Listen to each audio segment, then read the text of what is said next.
Dr. Cody, welcome to the Mentor, mate. Yeah, thank you. You're just down the road, actually. We're neighbours. You're not far from here. You're very close to St. Vincent's or Dr. Victor Chang. Yeah, area, right across the street right across from the road that. from that. And things that look like they're going really well for you. Yeah. So when I tell the boys next door that I was having you here today for the podcast, they said, "Oh, Dr. Crack." Is that your nickname? Well, that's probably what some people call me. Yeah. I've been probably called a lot worse. It's pretty good. I didn't quite know what they meant by that, but probably it's got something to do with what you do to people's neck at the end of the day. And their whole entire spine's what I do as a profession, yeah. So you're a chiropractor. I am a chiropractor. So maybe explain to me, what is a chiropractor? I mean, I've never been to one. So okay. Yeah. So ultimately, a chiropractor works really on the nervous system of the body. So the body is self-healing and self-regulating, and the master control center of that is the brain and your nerves and your spinal cord and all that. So they control every single cell, organ, and tissue in the body. Chiropractors are experts at identifying where there's pressure on the nervous system, and then we use spinal adjustments or peripheral adjustments to help to correct for that, get the body moving and functioning to the way it's supposed to. Right. So because I've had, like everybody, I mean, I've had neck issues, I had lower back issue, and I never saw a chiropractor. But this is going back a long time ago before I even ever heard of a chiropractor. Yep. I had a back operation. I had a laminectomy, and down here at St. Vincent's actually.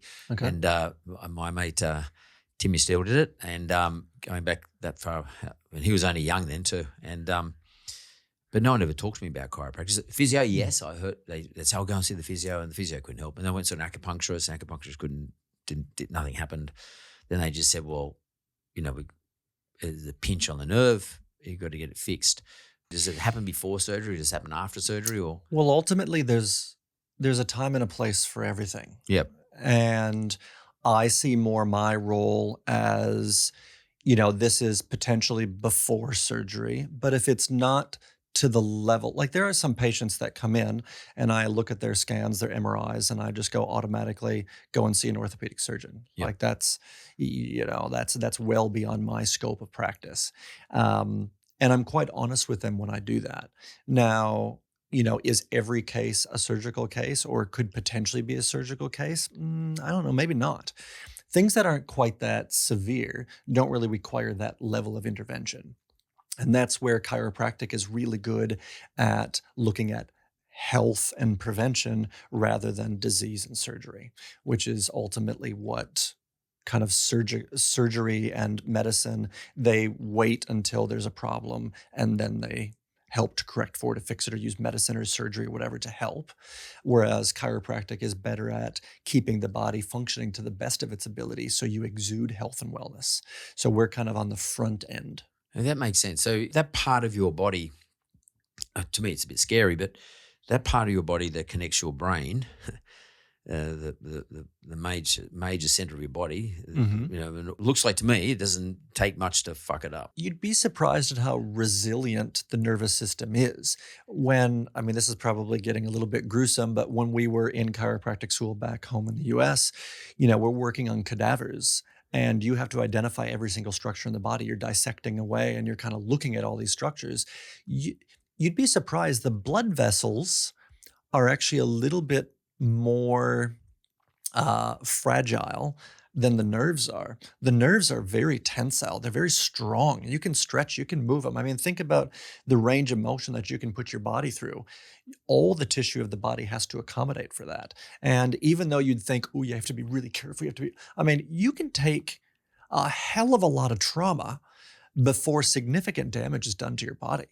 To the nervous system? To the nervous system. Wow. Yeah. So, your body can tolerate quite a bit. Because you hear about people breaking their back, breaking their neck. And the reason I had to see Tim Steele was because he's a neurosurgeon. And my orthopedic friend said, look, it's spinal type of deal. You better really need to see a neurosurgeon for that type of surgery as opposed to someone like him who is an orthopedic surgeon. Yes. That in itself made me nervous. all they had to do was shave a bit of the bone off that was basically touching on the nerve. Yep. That was giving me the pain. But and it was, I'll be honest, I've been my back's been perfect since then. Other than the only thing I now is carry a bit of stiffness and a scar, basically. Yep. Because like when I think about cracking my back or cracking my neck, I think, fuck, is something going to get broken?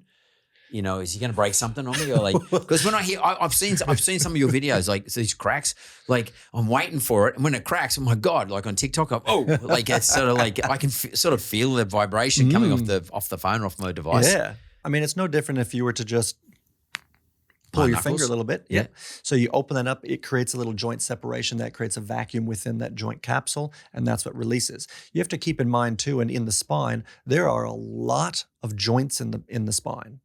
You know, from the next vertebra to the next one, there's 2 on each side. Then there's the next one. And then when you get further into the ribs, then there's also rib attachments onto there. So a lot of joint space. So when I give an adjustment, it's a very, very precise, controlled adjustment. So I know what I'm doing. Yeah. Whereas someone that just kind of comes behind you and gives you a big bear hug. Yeah, like when you go to the massage joint there, and they stick their elbow in. Yeah, probably not the greatest idea to have that done. But I mean, all we're doing is that cracking noise is just those joints opening up, those moving, relieving that tension there.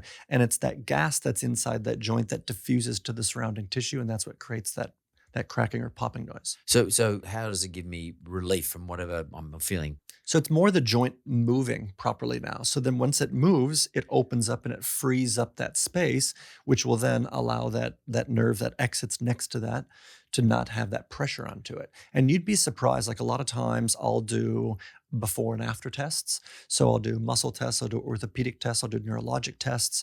I'll figure out exactly where I need to adjust. I'll adjust those segments, and then we retest everything afterward. I think it's really important to quantify what I'm doing. And then we test, and then lo and behold, wow, everything's, a lot stronger. It functions better. Even the patient goes, wow, that felt way better. And that just allows their body to then free up and function to the way it's supposed to. It allows the messages from your brain to communicate to the rest of your body properly, and also to get those messages back up to the brain. So think of your nervous system and your spinal cord as a two-way street.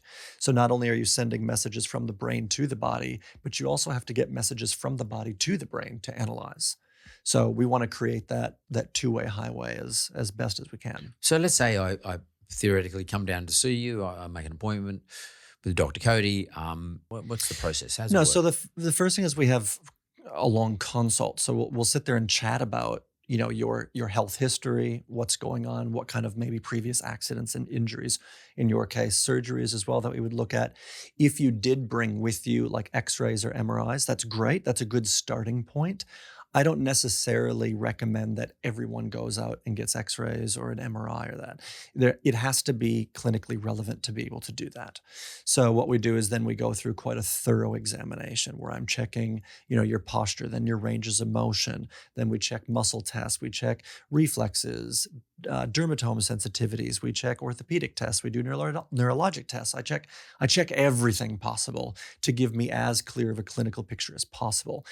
If there are any yellow flags or red flags that show up during the exam, then I may say, oh, hey, we need to, in order to proceed, I need to get a better picture of what's going on in here. Let's get you in for an x-ray or an MRI or an ultrasound or whatever the case may be. Blood work, go talk to your GP, get this done. So I think that it's really important that even though I would love to help absolutely everybody with everything possible, there are certain restraints on what I can achieve with someone. And I think it's always important to put the ego aside as the doctor and to put that aside and go, well, what's best for this particular person? And then we have to create a strategy for that. It's interesting also to hear that, but it's also from my point of view consoling, because chiropractors and or other people who, are so-called outside the, the mainstream, let's call it the old mainstream medical environment, which is doctor of medicine who's a GP for argument's sake, sometimes can get a bad rap for whatever the reason. I don't even know what the reason, but they have done. Maybe because most people don't even understand what they are. Therefore, what we don't understand, we fear, and we tend to talk about it.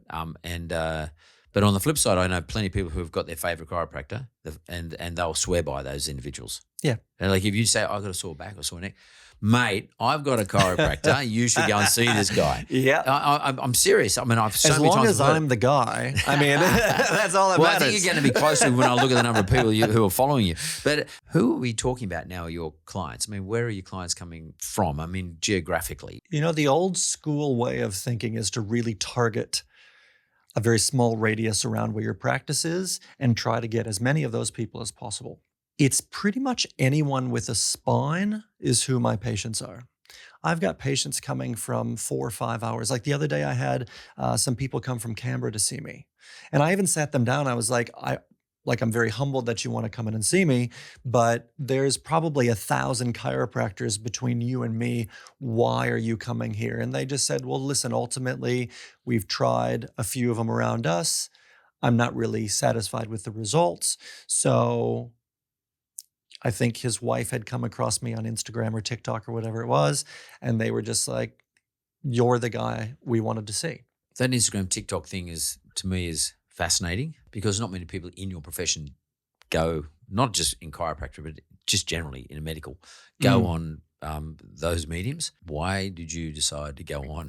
I started off on Instagram, and this was probably 4 years ago. I started doing the videos, and it was because I really hate to say this, and I'm not going to name names, but there was a chiropractor out there that had posted a few videos, and I make sure that every single adjustment that I ever give anyone is the best possible adjustment. And I wanted to then say to the world, at the time, I didn't really care. I just wanted more followers than him, frankly. He had about 10,000 and I was sitting at about 1,500. And I was like, right, I just want to beat him. Yeah, fuck you. I'm competitive. I'm competitive, right? So, and I was like, let me show you what a good fucking adjustment looks like. I wanted people to see what a really good adjustment looked like. Yep. That's all it was. And I pride myself on that. I make sure that, you know, if I'm going to put it out there for the world to see, including every chiropractor out there, they can tear me to shreds. They can tear me to shreds on some of the wording that I'm using. They can tear me to shreds on my hairstyle, my clothes. Like, I don't care. But they can never fault me on my technique. So if I'm going to put something out there, I'm going to make sure that it is the darn best technique I can possibly do. And I mean, I learned from the guy, Thomas Bergman, who wrote the book on chiropractic technique. So I better be good. And then I started posting on there regular little videos. And then I started seeing my followers start to creep up. And I was like, oh, okay, people must be liking this. So then I started doing more and more. Pretty soon, before I knew it, I had about 50,000 followers on Instagram. So I was pretty chuffed with that. And then I had a couple patients come in, and they're quite well known on social media, Joel Bushby and Steph Jade. So personal trainer, that kind of online influence. He's known as the natural transformer up in the Gold Coast. And he's like, Cody, you gotta go on TikTok. And I was like, what is this TikTok business? And I had heard of it, and I just thought it was just a bunch of like teeny boppers doing a few little dances. And I was like, he goes, no, just use the same stuff. He goes, even shorter, can I be your first one? And I'm like, oh, okay, you help me set it up. You can be my first one on there. Then he goes, can I take my shirt off? And I was like, are you getting confused with OnlyFans? I'm not doing OnlyFans. So, but did he get the shirt off? He did. He got his shirt off. But it worked. I adjusted him, posted the video, and at the time when I downloaded TikTok, I put on there, yeah, notifications are fine, whatever. And for the next probably 12 hours, my phone did not stop. It was incredible. It was really quite amazing. And then I was like, whoa, what's happening here? So then I posted another video of me adjusting Steph, and all of a sudden that but we're talking 17 million views. We're talking what? 20 million views. What we're talking 30 million you views. Serious? Right from the get-go. And then the rest was history. I got millions of followers overnight. And then that kind of fed into, of course, then my Instagram following. And then that's now comfortably sitting a few years later at nearly 3 million on TikTok and nearly 300,000 on Instagram. So just what do you think the adjustment on him, apart from him not having a shirt on, was it because he was well known, or was it because he did the shirt off, or was it because the noise of the crack, or what was it, do you think? I think potentially a combination of everything. I mean, I don't write the algorithms, so No, I don't know. But you must know how the algorithms sort of work, or what works for you in the algorithm. So I was probably on TikTok the very first chiropractor to go on there. Right. Or at least the most well-known one at the time. And I used to think that everyone has seen a chiropractor before. This isn't anything new. This is what I do isn't special, right? I soon realized that there's a lot of people in the world that have never seen a chiropractor, that have no idea what the hell it is. And when you watch it happen for the first time, it's shocking. Totally. It's it's crazy to see it.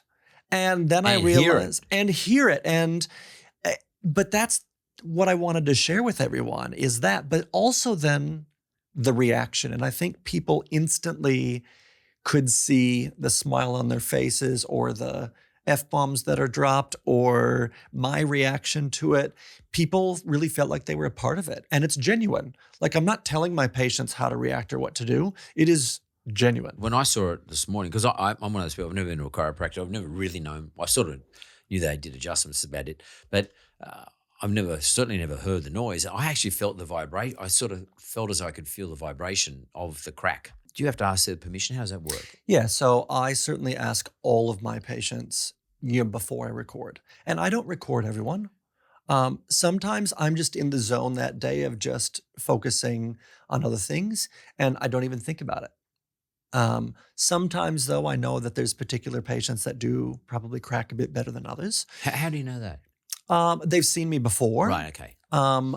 But sometimes, I don't know, it's like a sixth sense. Maybe it's a chiropractic sixth sense that you just kind of know it's going to be a good one. Like you can just, I don't know, it's hard to explain. You can just feel it in your hands when you're palpating someone's spine. You're like, oh, this is going to be good. When you what, their spine? Palpating or feeling. Feeling the spine. Yeah, feeling the spine. When you run your hands down, you kind of hone in on a spot and then you're like, ooh, that's going to be a nice one. You just kind of know. And then I get really excited. I'm like, ooh, can I record it? So they give me permission and I'm like, listen, most people have seen my social media. Yeah. So they kind of know what I'm going to be doing. If they haven't, then I show them and they're like, yeah, cool. There's a whole group of people that really want to be a part of it, that really want to share and being in the experience. They're like, yeah, do it. And then I can show everyone else. They really like that aspect of it.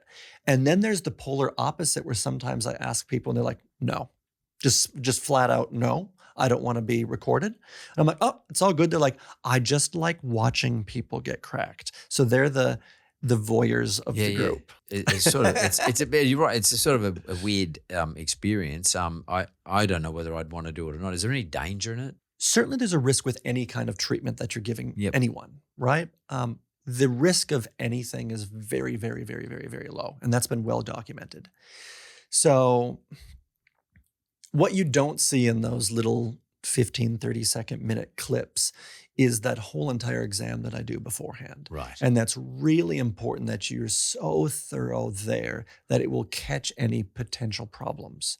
And if there is ever any kind of a red flag that shows up or I feel like something's needs to be investigated further, I just don't adjust them. You know, if you were on my table and you're like, oh, I just don't really like the feel of this or something. Okay, well then we just won't do that. No harm, no foul. And really when every chiropractor and every person in the medical industry, anytime, when we graduate, the first thing is the Hippocratic Oath, which is at first do no harm. And that's really important. That always plays on my mind is what I'm going to do to this patient. Is this going to help them or potentially harm them? And if there's even 1% where it's like, ooh, this could harm them, I just don't do it. It sort of has, to me, from a viewer's point of view, the way I felt about people who bungee jumped. So, when it first came out, that is, bungee jumping, that voyeur point of view, like, shit, is the rope going to break? Is it dangerous? how they're going to be scared. What happens when they Yeah. get to the bottom of the rope and they got to get bounce back up? What's it all like? I really don't understand this bungee jumping stuff. It's a bit like that from a viewer's point of view, but that's how my approach was to what you did. Yeah. And a lot of people, I mean, maybe not quite bungee jumping to that extreme, but a lot of people do say the same thing. They kind of, there is, and I purposely do this on the videos, there is just a little bit of a suspense that's built up. Yeah, totally. There is the, oh gosh, what is he doing? And then bam, the crack happens. And then you see this huge shock. And I think in every good chiropractic video, when people watch it, the shock value is there. And then there's that reaction. There's how the patient has responded. Did I rip their head off? Did I kill them? No. They're laughing. Why are they laughing? What's going on? Oh, and then there's that little bit of interaction there, which is, I think, really quite lovely to be a part of. I think from my point of view too is a bit like the bungee jumping. Would I do that? Or would I get my neck cracked? I was watching you this morning, and the particular person you had on there, teasing them into a sense of nearly a hypnosis where they're not suspecting anything, and Correct. You catch them by surprise, which is sort of what they do in the bungee. They said, come on, they tease them to the edge, they push them over. Yeah, but it's very interesting what you did. It's sort of quite an interesting technique. Could you just take me through that?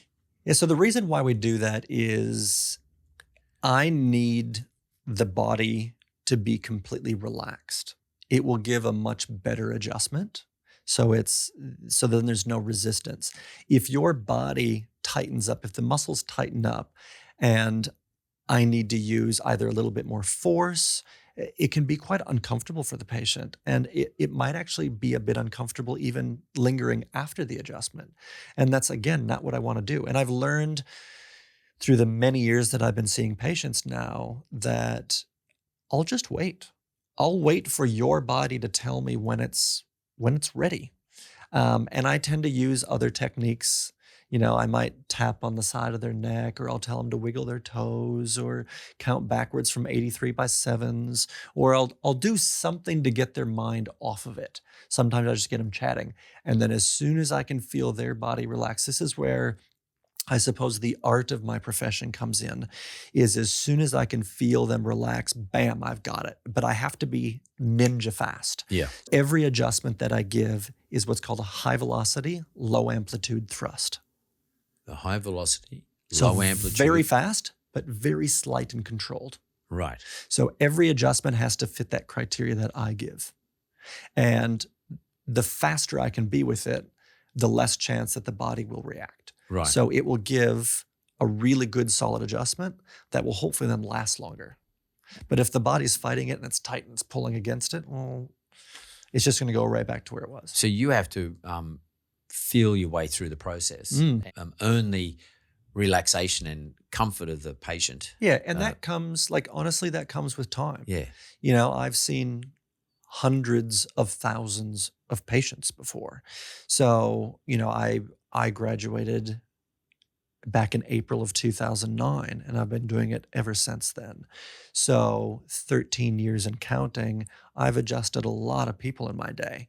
So that's why it's called practice, right? You keep getting better and honing those skills and keep listening. And it's interesting, each patient's also a little bit different to the next. So how one person reacts versus the next one might be entirely different. Different strategies that I may need to employ to try to get them to relax. Or I know that maybe they relax a little bit more in a seated position rather than lying on their back, or whatever. It's kind of fun to learn that, to explore that with the patient. You've mastered your art and skill and theory of chiropractic, but I want to go to the break because when I come back, I want to talk to you about the other thing you've mastered, and that is how you use social media, which is quite phenomenal of what you've done. So let's go to the break. We'll come straight back. In a very short period, relatively speaking, short period, and for a person who's not 18 or 22, could be like 29 or 32, has mastered TikTok big time. And Gary Vee would be very proud of you. So tell me something. How did you learn the art and become a master of those environments? Entirely self-taught trial and error. That's all it was.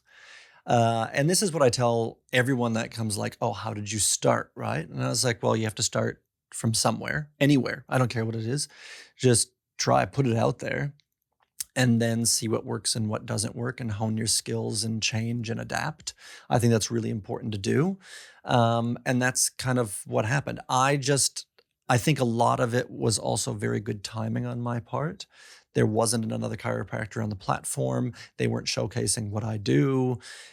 So of course it spread like wildfire. The nice part about my videos as well is it doesn't matter what language you speak, because it doesn't really matter. You don't need to listen to me go, relax, relax, relax, crack. Everyone understands kind of what's happening. There's a universal language there. There is. That's what I also think helped it to spread very quickly globally. I wasn't sitting there. There wasn't a lot of dialogue. In fact, there was pretty much no dialogue to start off with. And then I was able to just share that with everyone, and it just took off very quickly. But if I was to pick a profession that wouldn't have taken off, I would have said something in the medical industry, unless you were sort of carving someone and pulling a heart out or something like they're doing something really radical. But I definitely wouldn't have picked chiropractor. Do you think that not anybody, but pretty much any subject matter by a person with the right skills and understanding of these mediums like TikTok and Instagram could have relatively modest success? A part of it is, and a lot of people tell me this, is they can see that I'm passionate about what I'm doing. I don't know what they're picking up on, because it's just me being me, right? So I have a little bit of personality which comes through on the camera, which is probably to my advantage. Can we park that? Because that sounds like a non-negotiable. Yep. Yeah, you have to have that. Personality. Yeah, personality. Some form of personality. The other thing that I think has worked is, like I said before, we had mentioned a little bit earlier, is there's kind of like the 3 elements to my videos. And the first one is that suspense. People don't really understand exactly what's taking place. So personality. Yep. Suspense.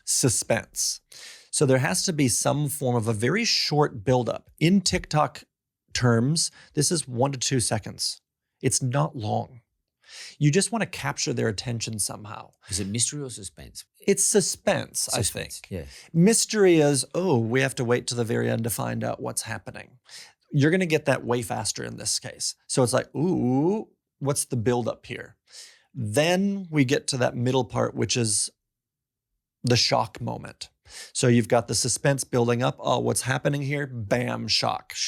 So then we put that right in their face and we go, in my case, it's a very loud adjustment. It's a crack, right? And people associate the crack with, like you had said before, breaking of the bones. So that's not what's happening. So people are like, wow, if they have these preconceived notions of what a chiropractor does or what that cracking noise is, they'll have their own set of rules in their heads that say that cannot be good for someone, right? Yep. Then you see at the very end a reaction, an emotion. People like to emotionally connect. We're emotional creatures. We've got very large parts of our brain that is the emotional control center, and that's why it's quite developed. So we want to connect with people. So when they can see the person laughing, or they can see them saying certain things, or they can see, they're automatically now connecting and going, oh, they didn't have their head ripped off. They didn't die. They actually are laughing. Oh, that's funny. That's weird. Oh, geez. And then they start to go, I wonder what that would feel like. And every single video that I post kind of has those 3 main sections. So we talk personality. So we go, personality. Personality is there, right? You've got to be able to do it. You've got to be able to carry it off. Yeah. Yeah. So, and it's me. Like, you want to be genuine personality. Yep. Like, it's you can't put it on. People are really good at picking up fakes. Yeah. So you are a chiropractor, so yeah. that helps. But that helps. Yes. But I'm not talking necessarily about chiropractic, but I'm talking about anything. If anything, you got to be taken as fair dinkum in relation to the thing you're doing. Absolutely. You know the shit you're doing. If Absolutely. you're in the beer business, you better be a beer brewer Yeah. or a big drinker or something to be able to talk about the subject matter. Yeah, you better have a big beer belly if you're doing beer. So you got to be able to convince you're a subject matter expert, so to speak. Yes, and that's for sure. in the personality, right? Absolutely. Then there's the suspense. Yes. And oh, shit, what's he doing? Yeah, it just piques our curiosity. And the third one is basically the outcome. So it's the emotion. So, wow. It's like, yeah. There's a wow factor. Yep. So you don't know how the algorithm for TikTok works, but has Dr. Cody worked out the algorithm for that's an algorithm because but we just gave me a recipe, okay? You just gave me a formula. Yeah. All an algorithm is a model, modeling or basically a mathematical expression, so to speak, where things get different weights put on them. Yeah. Variables, you know, the wow, the suspense and the personality or the believability. Yep. You put weight on these things, certain weights on these things, and you apply this formula or this algorithm. So whilst you might not know what Instagram or TikTok's algorithm is, you know the algorithm works for you. Yeah, of course. And I mean, I know how to I know that my videos hook people in and they will watch most of the video. So when I first started using TikTok, that was one number that I really looked at, and I could get that information through the insights on it. So I could look there and be like, okay, this video is 15 seconds long. What's the average watch time? And that was really important for me because I wanted everyone to see, I wanted them to see the whole thing. Like, it's like going to a movie. I hope that if I ever created a movie, people would stay until the very end. But if you're watching a movie and halfway through, you're like, this is shit, I'm out of here, they'll leave. But then the problem is now they'll never come back to you. When you're doing that analytics, which is really important in all these social mediums, which most people don't do. But in terms of the analytics, did you have to adjust your algorithm, your recipe, or your formula based on when people were dropping out? You're saying, hang on, they're dropping out after 11 seconds. That maybe the last 4 seconds of that algorithm wasn't working for me. So I'll try this. I'll try that. Yeah, so I adjusted it slightly. So maybe like you might adjust my neck. Yeah, just a little one here, little one there. Ultimately, too, it's really that first few seconds is what I was adjusting. At the front. At the front. End. Right. Because that will have an impact then of if someone will watch the whole thing. Makes sense, right? A lot of people think that, if they're only watching to 12 seconds out of the 15, there must be something wrong with the last 3. It's not. There's something wrong with the first. Right. So you didn't grab their attention enough. Yep. Because they want to know what's going on. Yep. And then if something drags on, next. Unfortunately, social media it allows that to happen. It doesn't force people to watch the whole thing and then go into the next. It's very, done. And I'm a culprit of this as well. When I watch social media, when I have it come through on my feed, I'm very much the same thing. If it doesn't grab my attention right away, flick next, flick next. Ooh, what's this one? And then you watch it for a little while. And then if there's any kind of like even a millisecond of kind of a lull where I'm like, disinterested, next, it happens. So I just wanted to make sure that I was able to keep people's attention. And it really is in that first very short period of time. Because a lot of people think, he's lucked it, he's got all these followers, etc. It's never lucked. You've trial and error this, see what works, what doesn't work. It seems like to me the way you have gone about the 15 seconds, for argument's sake, in the example you just gave me, the word manipulated is probably not the right word, but manipulated your audience, which is like one big neck. And it's similar to the way you lull me into it, drag me into it to make sure that I'm relaxed enough to allow you to adjust my neck. It's sort of like you've employed the same skill against your audience. For sure. And I mean, why not? If that's what I know, that's what I'm going to keep doing. We're creatures of habit, right? So we'll keep doing the same thing over and over and over and over again.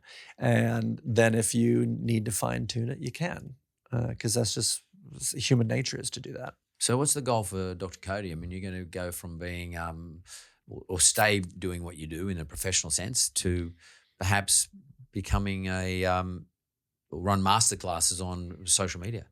And that's ultimately, I've been really gifted some amazing opportunities coming up where, even sitting here talking with you allows me to share my knowledge that I've acquired. and learned. And, listen, like business hasn't always been the easiest thing in the world. There's challenges that are there every day. Like this isn't smooth sailing for me. But I've learned a lot of valuable lessons on the way. And ultimately, if I'm able to share with other people, if I'm able to inspire other people potentially, if I'm able to just help some people, great. That's what I want to do. Ultimately, I'm an entrepreneur at heart. So I love creating things and evolving them and then getting on to the next thing. I mean, if I'm not doing, you can ask my partner, if I'm not doing 20 things all at once, something's wrong. I just get a bit bored. So I'm constantly evolving and changing and adapting. But ultimately, I want to be on the big stage sharing all my knowledge with everyone. It's interesting. I used to work for someone, and he had the mentality of he's acquired whatever knowledge, X, Y, Z. And I always felt like he wanted to put it into this safe and then wrap it around with chains and then weld it shut and then put it on the bottom of the ocean so no one else could ever get this bullshit knowledge that he's acquired. But he never wanted to share it. And it was always like, oh, they can go learn it themselves. Well, then how are we going to evolve not only as a species, as humans, but also just, fuck, it doesn't cost anything to be nice. It doesn't cost anything to share with that. All of that knowledge that I've learned and acquired through these years and on social media and in my business, it's not groundbreaking. It's not. Anyone could have done it. If it wasn't me, it would have been someone. But I just happen to be the person that's bestowed upon this. So I want to share it. It's what gives me fulfillment. It makes me happy. It's one of the reasons why I've also set up a scholarship fund with my alma mater. I want to try to give back and help as many people because we don't have to rough it anymore. There's people like you and me that are experts in our field. And I think it's almost my duty to share it with others, to experience other people. And Pay it forward. Yeah. Because I can't take it with me. What are they going to do? Cryo freeze my brain and then somehow extract all these memories from me? It's bullshit. It doesn't work that way. And the only way that I can give that forward is by sharing it. It's sort of what I do with the mentor to some extent. That's why I started it anyway. But at some stage, being an entrepreneur, you will inevitably try and turn it into a business, which is what we all do.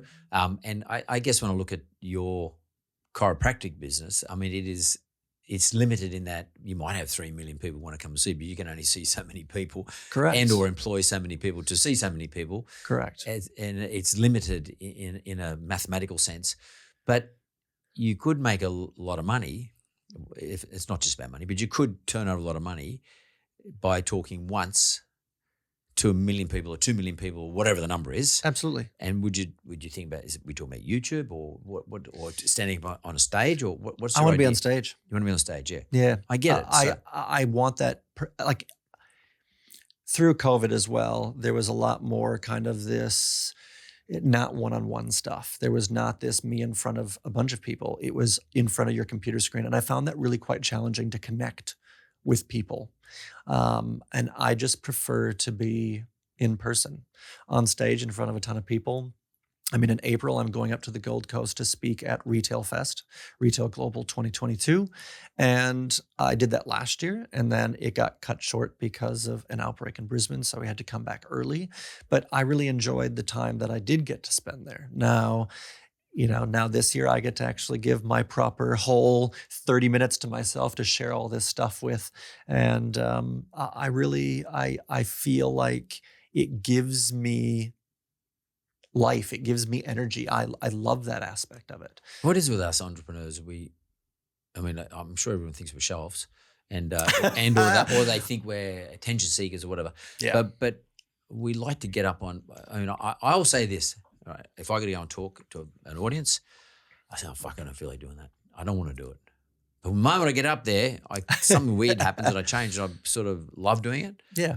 I'm exhausted when I get off the stage. I actually exhaust myself. Yep. Is that the same for you?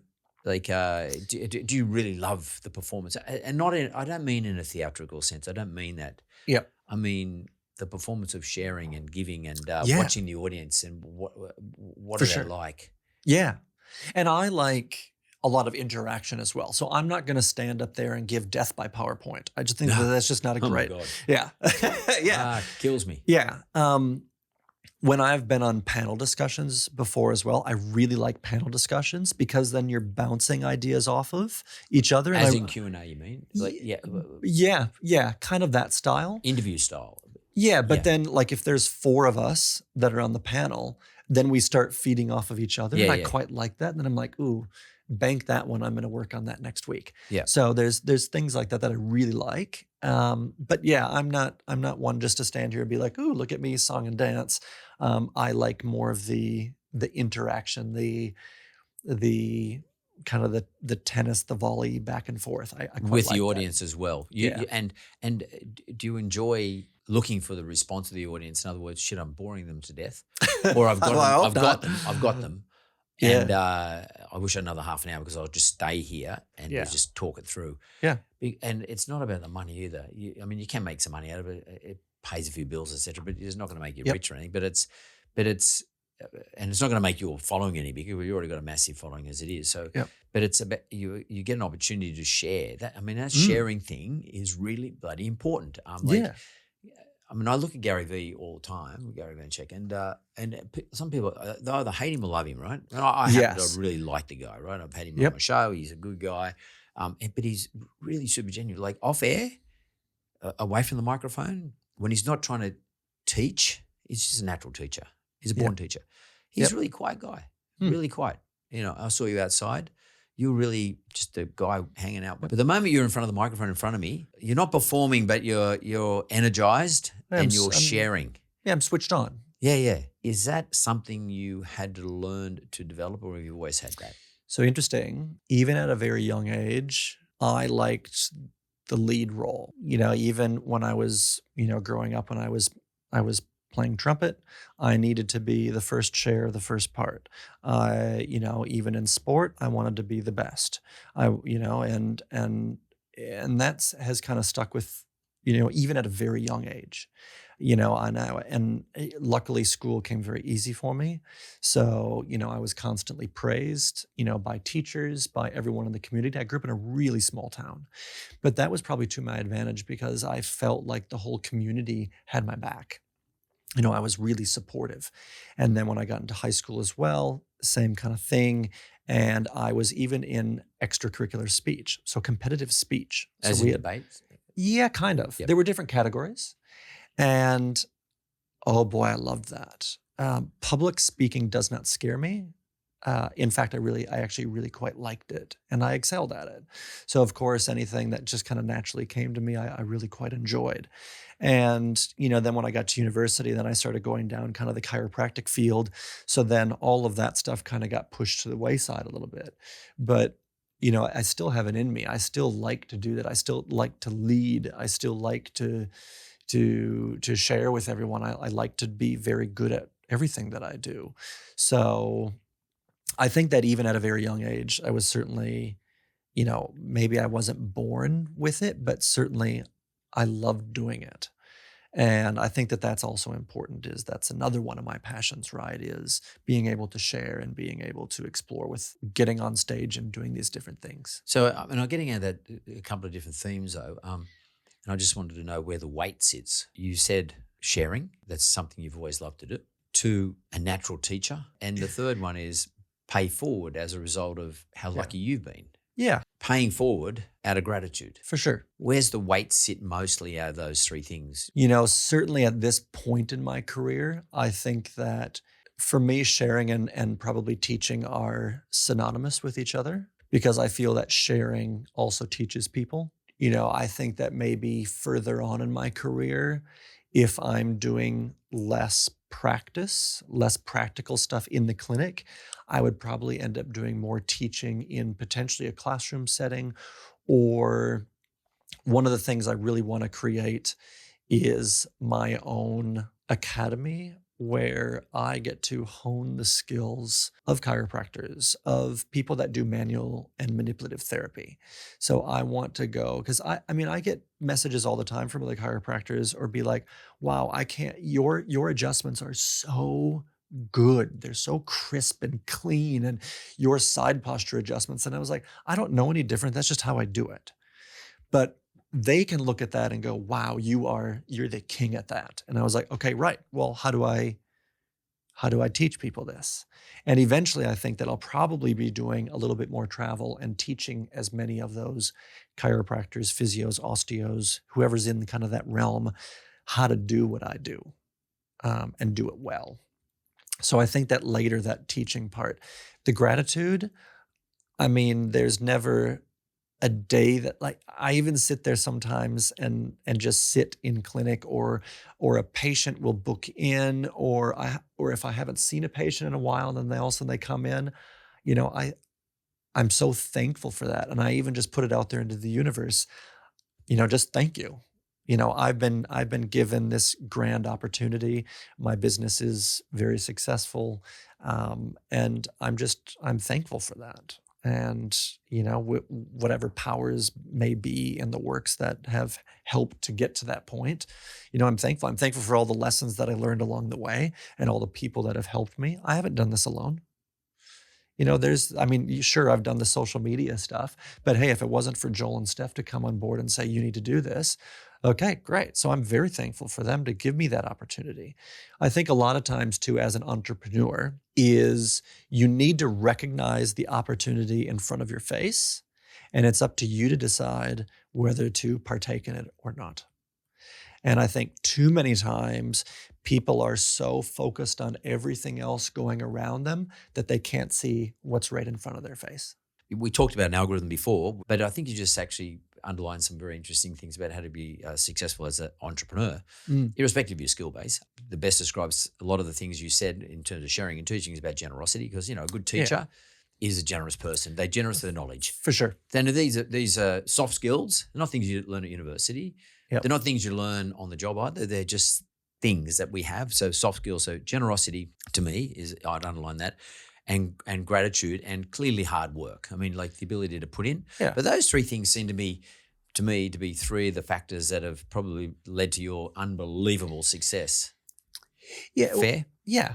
And I mean, it's interesting in the chiropractic world, there's all these, and I'll use this term very loose, but coaches. And that's just like with any business, right? Or anything. There's all these coaches, life coaches, business coaches. Yeah. You see them. You see them. Yep. But they're all standing up there and they're like, we want you to only have to work 3 days. Wouldn't it be great to make a lot of money, but only have to work 3 days a week or 2 days a week? You hear it. This is probably not just specific to the chiropractic I've coaching. seen it across the board. Okay, across the board. So they're all standing up there and like, you need to have work-life balance. You need to be, but I was like, I fucking love what I do. It's not work to me. Like this is my life. This is what I love doing. This is how I get energy, and this is how I give it. And this is how I'm able to, have a successful business and live in a nice home and drive a nice car and being able to travel and being able to give back and start up a scholarship endowment and to be able to buy my friends a drink. Like that's how I do these things. And I always find it fascinating because I was like, I am still working in the clinic 6 days a week. I don't mind working Saturdays. Saturdays, I make a shit ton of money on Saturdays. People come in, they're very loose with their money, and I am stacked full. I love it. It's great, right? It is great. I'm not coming on a Saturday, but I'll be there on Monday. My fees don't change on Saturdays, although maybe they should. But ultimately, I just don't understand that mentality. And for me, I've had a job since I was a kid. I was mowing people's lawns. I was helping my uncle out at the grocery store that he owned in Jeffers. And then in high school, I was a musical instrument repair technician at the Music Mart. And then when I got to university, I also had a job. I worked at a pharmacy, and then I bartended for a while. And I'm not afraid of fucking work. But for the ones that are like, oh yes, let's just not work, let's just sit back and let it roll in, it's never going to roll in. It's all bullshit. It is the biggest bullshit I've ever heard in my life. So like when they put 10X, I fucking hate it. I mean, what the hell? I mean, I don't want to use any names, but it just kills me. Like 10X, it's just all about hard work and smart decisions. And some people will make that aren't so smart. For sure. But you'll learn from that. Sometimes there's very valuable lessons that you learn from that. But anyone that's going to sit there and tell you, like if they're looking in at my business, I'm going to be the first one to tell you it was a lot of hard work and it's a lot of stress. And me at the ripe old age of 38, yeah, I've feel like I'm finally now getting a sturdy foundation. Took me a lot of time to get to that, and I had to build it from the base up. I wasn't gifted anything. I wasn't handed anything. I didn't get anything fed on a silver spoon. Like I worked my ass off for it. And yes, I'm proud of it. I'm happy, but now I'm also happy to share it. Like, why not? Why not share it with others? This is why I've hired another chiropractor at the clinic. I want her to experience what this is like. And why reinvent the wheel? That's just stupid. Oh, well, I'm going to give you an opportunity to share with me. Like, is there anyone asking? Yeah, so I've thought about this.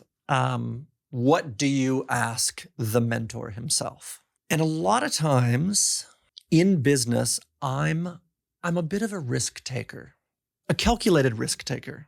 And sometimes some of the things that I've done have led me down the path where I've realized that's not what I want to do. Where do you draw the line? And not necessarily cut your losses, but just realize it's time to move on with something else. In other words, this thing's not working out the way I expected it to work out. Sure. That's a very good question. And sometimes I've made the fatal mistake of enduring the thing for too long. Yep. There's no mathematics or any particular strategy involved. Now I base it just on instinct, pure instinct. Yep. I'm done with this. And if my energy level is low, then I give it away. Okay. So, and my energy level, when I do assess my energy level. So I look at my energy level in relation to my customer base. So am I getting the right outcomes from them? And that means, is my product right? But I get my energy levels that I try to assess also as in relation to people who are working with me. Mm. Am I able to employ or entice those people into my organization who give me the energy to make this business run? Yep. Because a lot of times, if the business is not right, you're going to attract the wrong people. Absolutely. And you're just going to attract people who want to work from 9 to 5 and pull out a paycheck. Whereas you're looking for people who are hitting you up with ideas, and you'll know that the place is right, even if they might be struggling a little bit to increase your audience or increase your profitability or increase your revenue number, whatever it is. But if there's energy in the joint, that usually is the best way to inform your own instinct as to what you should do going forward. Yeah. So I've learned that through trial and error over the days. Because, sometimes you can make a decision, I'm going to ditch this and it's just the wrong time. I'll give you a good example. Many years ago, 20-something odd years ago, I entered into a craft beer business. And this is before craft beers were popular. And in those days, everyone drank Tuies and VB and whatever. And we had 6 craft beer brands. And I decided after a certain period of time to get the hell out of there. And the reason I decided to get out of there is because I was the money guy, so I had to put money in, and the other partners kept hitting me up for more money, and we weren't making any money, weren't getting on the shelves of the liquor stores, etc. Structure of the world was different in those days. Today, so we sold out. I just said, that's it, I'm out, because I couldn't get the energy from anybody. It was the right decision at the time, but ultimately, I have to be honest with you, I didn't read into the market where craft beer was going to go, and some of those craft beers have. Someone bought them, they've taken over those craft beers and they've sold them for ridiculous amounts of money. Yep. I try to overanalyze this based on cash flow. Yeah. As opposed to working out what my audience wanted. My audience loved the beer. They love the beer. They raved about it. The people who brewed the beer for me, we didn't brew it ourselves, we had it externally brewed. They raved about the beer and the names of the beers, and I'm not going to say what they were, but they're well-known brands today.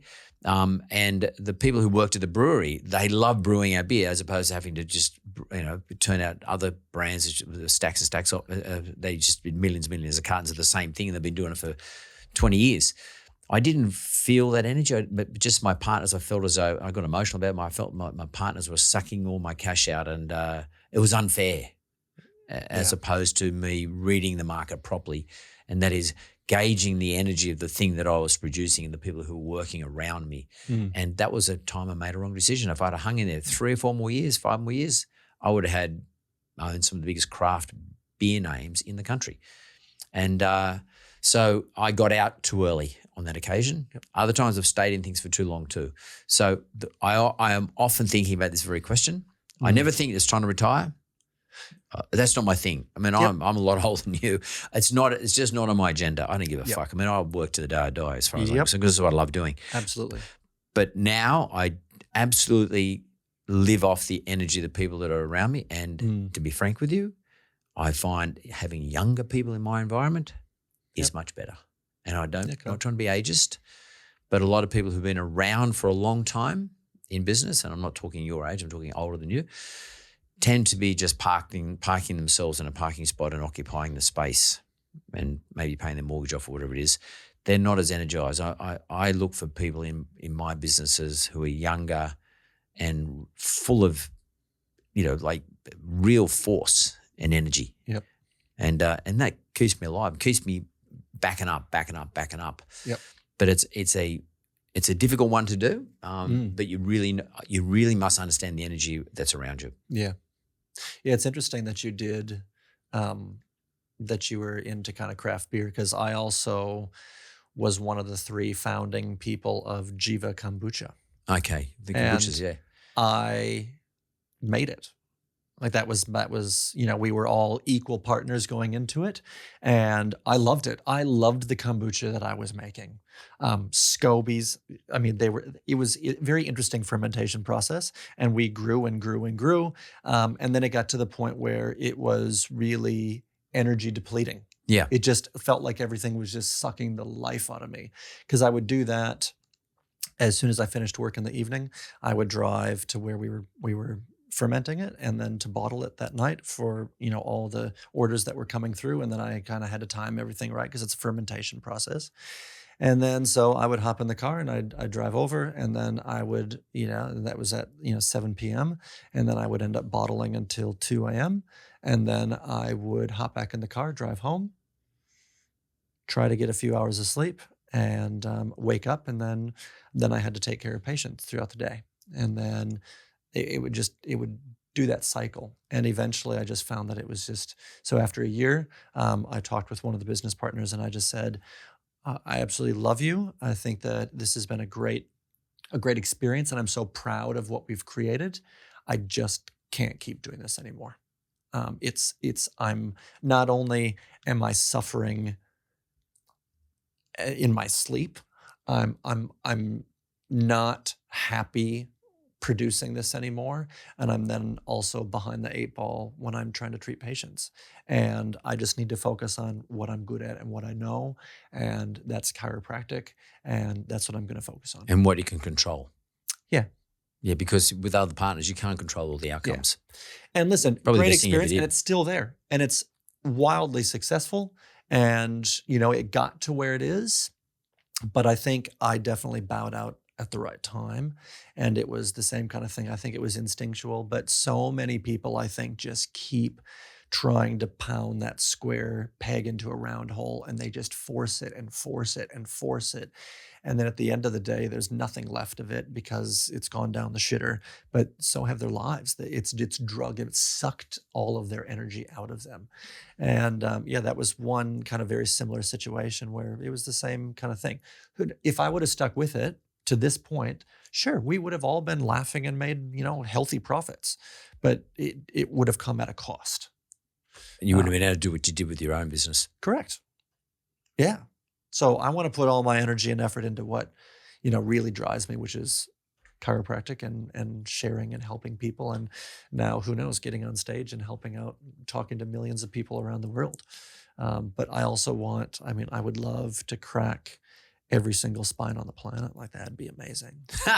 Dr. Crack. Thanks very much, Dr. Cody. Thanks very much. I really appreciate it. It was awesome. Thank you. And I'm going to come and see you. Okay, great. You better. I'm going to.